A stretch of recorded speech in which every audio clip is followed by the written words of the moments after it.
mga sisiwap, what's up? Welcome back to my YouTube channel. It's me again, sisiwap Ira. At kung bago ka pa lang sa YouTube channel ko, don't forget to like, share, subscribe, and click the notification bell for more videos. So for today's video, tuturo ko sa inyo kung paano mag-file ng 1701Q sa ORUS or sa EBIR forms. So pwede na tayo mag-file ng ating mga taxes via online. Ang deadline ng 1701Q ay August 15 at papalapit na rin to, kaya marami na rin nagtatanong sa akin at nagsasuggest na mag-vlog daw ako ng 1701Q filing. So yung 1701Q, yung individual income tax na fina-file natin quarterly. So nasa second quarter na tayo at kailangan natin mag-file from July 1 to August 15. So guys, additional ko lang pala, kung hindi pa kayo marunong mag-register ng inyong books of accounts, meron ako ditong vlog. Ayan, pwede nyo panoorin yan. Nandyan lahat ng registration kung paano i-register yung books of account. So huwag na magpatumpik-tupik pa.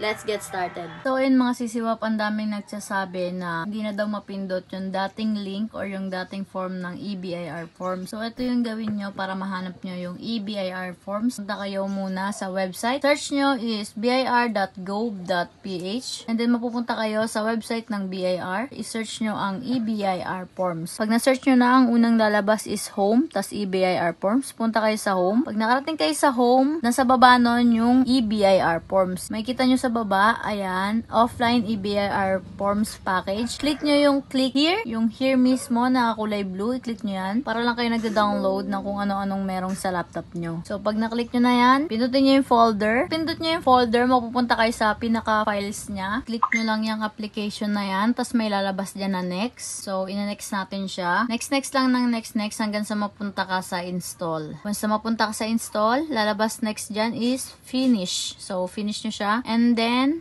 pumunta kayo sa search bar ng inyong laptop or computer. Search nyo lang yung EBIR forms. Pag na-click nyo yun, ito na yung lalabas. Ang kanya first page. Nalagay ko yung taxpayer ko. And then, select nyo yung RDO code nyo. Ang RDO ko is RDO28, which is reasonable HS. Tapos, ang next is i-click nyo yung line of business nyo. Ang line of business na mga online seller na kagaya ko. Retail sale via internet. Tapos, yung taxpayer. Start ka sa last name, first name, and middle name for individual. So, next is register address. Ilagay nyo yung nakalagay na address sa COR nyo. Yung zip code nya, and the telephone number. And then, ito yung mahalaga email address. Kung ano yung binigay nyo na email address sa RDO, ay ayun yung ilalagay nyo dito. So, sa list of BIR forms, ang ilalagay nyo dito is itong BIR forms 1701Q version 2018 quarterly income tax return for self-employed individuals, estate and trust na naka-new. Then select fill up, tas may lalabas dito na confirm taxpayer identification number tsaka confirm email. So ilalagay nyo lang din dito yung TIN ID number nyo tapos itong confirm na email. And then isasubmit nyo lang siya. Once na masubmit nyo, may nakalagay dyan background information saved. So na-save na yung information nyo or yung profile nyo. At ang next na lalabas dyan is yung ang first page ng filing paper or ng 1701Q na quarterly income tax return. So, pagdating dito, yung lalagay nyo sa number 1 is 2024. And then, the number 2 is second quarter kasi ang first quarter is January to March. Ang second quarter is April to June. Ang third quarter is July to September. Ang fourth quarter or ang annual is October to December. Amended return. No tayo dyan, pero if ever na nagkamali kayo before sa taxing, pwede nyo siyang i-yes. Wala lang akong experience dito sa number 3, kaya hindi ko pa siya masashare sa inyo. So, no tayo dyan. So, yung number 4, hayaan lang natin siya, nakaganyan. And then, number 5 is automatic, since ayun yung nilagay nyo kanina. Number 6, automatic, hayaan nyo lang. Number 7, taxpayer, single proprietor tayo, mga online seller. Number 8, dahil 8% ako,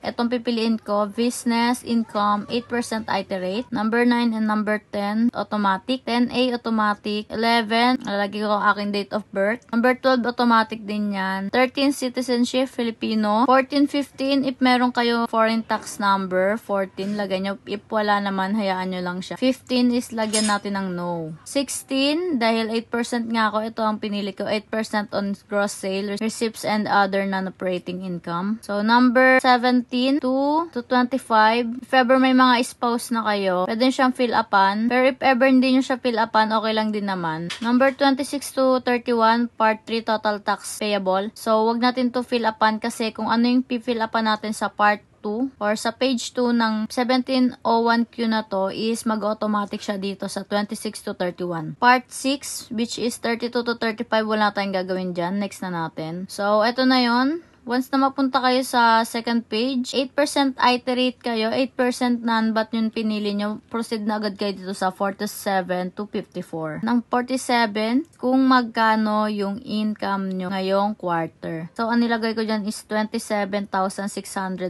pesos. At yung 48 is, pwede nyo siyang lagyan if meron kayong mga other income. Pero pwede rin naman wag na. 49, total income yon ng 47 at 48. So, automatic siya. 50 is, kung meron kayong binayaran na tax nakaraan, quarter, kunyari, nag-file kayo ng first quarter ng tax, pwede nyo siyang lagyan. Kunyari, nag-file kayo ng first quarter ng number 47, so ilalagay nyo siya dyan kung magkano kasi ipag-a-add dyan sa number 51. So, dahil hindi pa ako nakakapag-file last na quarter, dahil ito pa lang yung aking first quarter, ngayon second quarter, is hindi ko siya lalagyan. So, 0 lang siya. At ang aking total sa 51 is automatic, which is 27,610. Sa number 52, dito nyo ilalagay yung deduction nating mga 8% non-bat and not employed na 250,000 na deduction. So, lalagyan natin yan 250,000 kasi ayan yung nakalagay sa ating COR na kapag 8% ka, meron kang deduction na 250,000. Pag lumagpas ka ng 250,000, dun palang magi-start na mag-calculate yung tax mo. So, 53 and 54,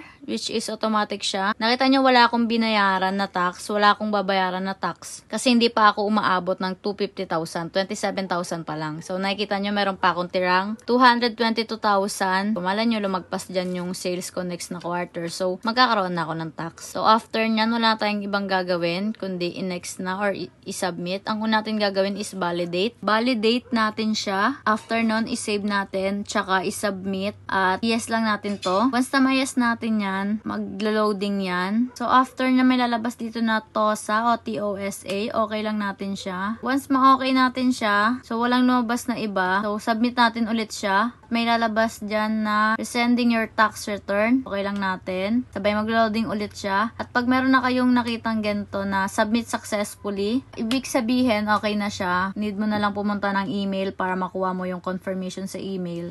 At ayun yung ipiprint natin ngayon. Ngayon ipapakita ko sa inyo yung mga pinrint ko. Pinagsama-sama ko na siya sa isang lagayan. Para kapag na-tax map ako or may kailangan akong kunin, alam ko na kung saan siya kukunin. So, andito siya sa may hard na lagayan.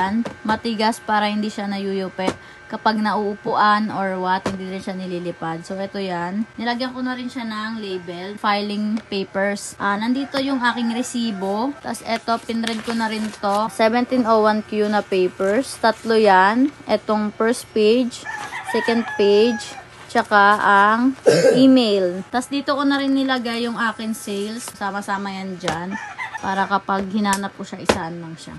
So, ganun lang kadali mag-file ng 8% non-bat na 1701Q na ipa-file nyo sa BIR. Hindi mo na need pumunta pa sa mismong RDO mo o kaya hindi mo na need magbayad sa mga accountant o bookkeeper para i-file yung need mong i-file or yung tax mo. So, that's all for today mga sisiwap. Hope na nag-enjoy kayo sa vlog na to. Don't forget to like, share, subscribe, and click the notification bell for more videos. At kung may katanungan pa kayo, comment down below. Mababasa ko yung lahat at pwede ko siyang gawan ng tutorial or videos. So, see you in my next vlog mga sisiwap. Bye!